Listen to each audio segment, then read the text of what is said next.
What's up, guys? Welcome to the line change. In this video, we just did a video talking about the goals and expectations for Thatcher Demko in 2025-26. In this one, we're going to be talking about his goaltending tandem partner in Kevin Lankinen. So we're going to go over the goals and expectations for Kevin Lankinen this upcoming season. Obviously, last season was a spectacular season for Kevin Lankinen. He really shined, and because he shined, he got that really big contract extension, 5 years. I forget the exact amount right off the top of my head. I think it was like, 4.5 million? Yeah, so because of that great season that he had, his first season with the Canucks, he got that big extension. And now we're going to look at the expectations are for this upcoming season. But before I do that, as I always do, I want to give a quick shout out and thank you to my sponsor, Gassy Jack Art, maker of that incredible artwork you see there behind me. And you guys can check them out yourselves at GassyJackArt.com. You can also find him on Instagram at GassyJackArt. I have a link to his website in the description down below. So without any further ado, let's go ahead and take a look at this article written by our friends at Canucks Army, in particular Lachlan Irvin, and it goes on to say, it's not often that a goaltender comes off a career season, starting the majority of his team's games, and enters a new campaign with both a shiny new contract and no clue where he stands in the pecking order for the net. But that's the situation Kevin Lankinen is staring down in 2025-26. Lankinen joined the Canucks later than most UFAs, signing a one-year deal midway through training camp after it became clear that Thatcher Demko wasn't going to be ready to start the season. And when Archer Silovs stumbled in the Canucks' season opener, Lankinen got the nod and he never looked back. Lankinen set several career highs in 2024-25, more than doubling his previous best in games played with 51, in wins with 25, and shutouts with 4. Even after Demko returned in December, it was Lankinen who kept the Canucks afloat for the majority of the season. Eventually, that hefty workload caught up with him, and his numbers started to dip in the latter half of the season. But his strong start was not only enough to get him onto Team Finland for the Four Nations face-off, but also earn a 5-year contract extension from the Canucks worth $22.5 million. But there are still a lot of question marks about Lankinen's long-term outlook. With Demko also staying on for the next 4 years, there's also so much net to go around. How evenly can you split the starter's job between two guys who both feel they can carry the bulk of the work? And what will happen if one goalie vastly outplays the other, especially if the goalie succeeding is Lankinen? The good news for Kevin is that the pressure is a lot higher on Demko to be the Canucks' biggest key to success. If Vancouver is going to make the playoffs, it's going to be on the back of the Vezina caliber goaltending that, as far as we know, only Demko can provide. If Lankinen is expected to live up to the standards Demko has set in years past, then the Canucks have bigger problems at hand. They will have a goalie, what some people have called in the past a goalie controversy, something that Canucks fans are not new to. But with that lack of pressure, perhaps Lankinen can thrive and recapture the early form that made him the first NHL goalie to win 10 consecutive road games to start a season. Let's take a look at what exceeding expectations are for Kevin Lankinen.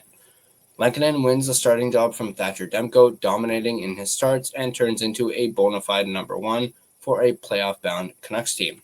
That snowballs into another call from Finland for the 2026 Olympics in Italy, where he leads his fellow Finns to a medal.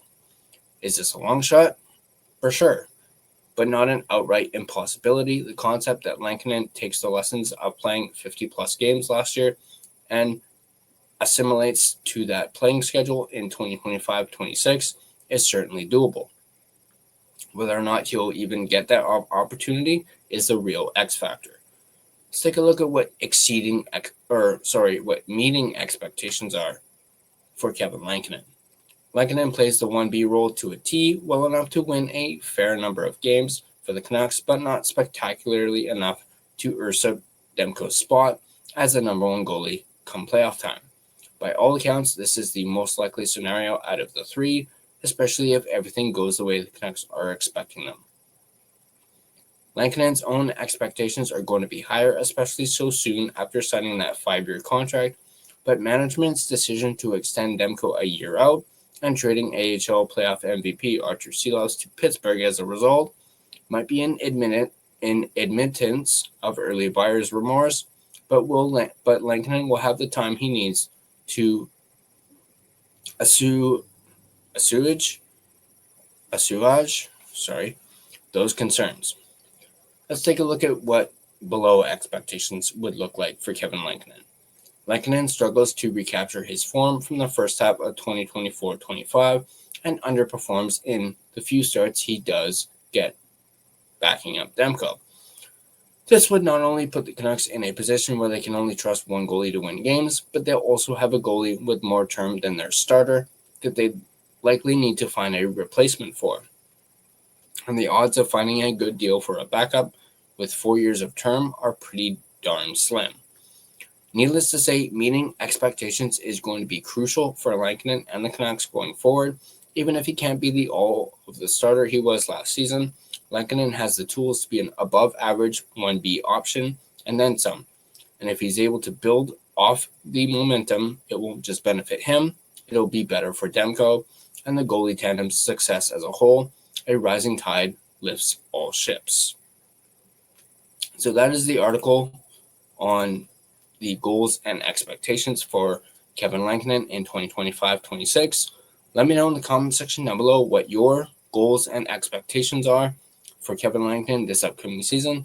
Do you think he can exceed expectations, have a better season than he did last year? Do you think he can meet expectations, basically have a similar season to what he had last year? Or do you think he might be below expectations this upcoming season? Once again, let me know in the comment section down below. And as always, if you guys like this video, be sure to hit that like button. And if you want to stay up to date on all your Vancouver Canucks content, be sure to smash that subscribe button and turn on your notifications so you don't miss a single video. You can find us on social media. As you can see there, on Facebook, just search The Line Change to find our Facebook page. You can find us on Instagram at The Line Change. You can find us on X at Line Change Van. You can find us on TikTok at the TLC Podcast. You can also find us on Blue Sky now at The Line Change.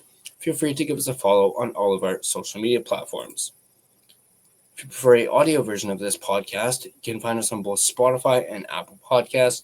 On Spotify, feel free to give us a follow, as well as rate and review us. It is, of course, greatly appreciated. That's going to do it for me in this video. As always, let's go Canucks, and I'll see you guys in the next video.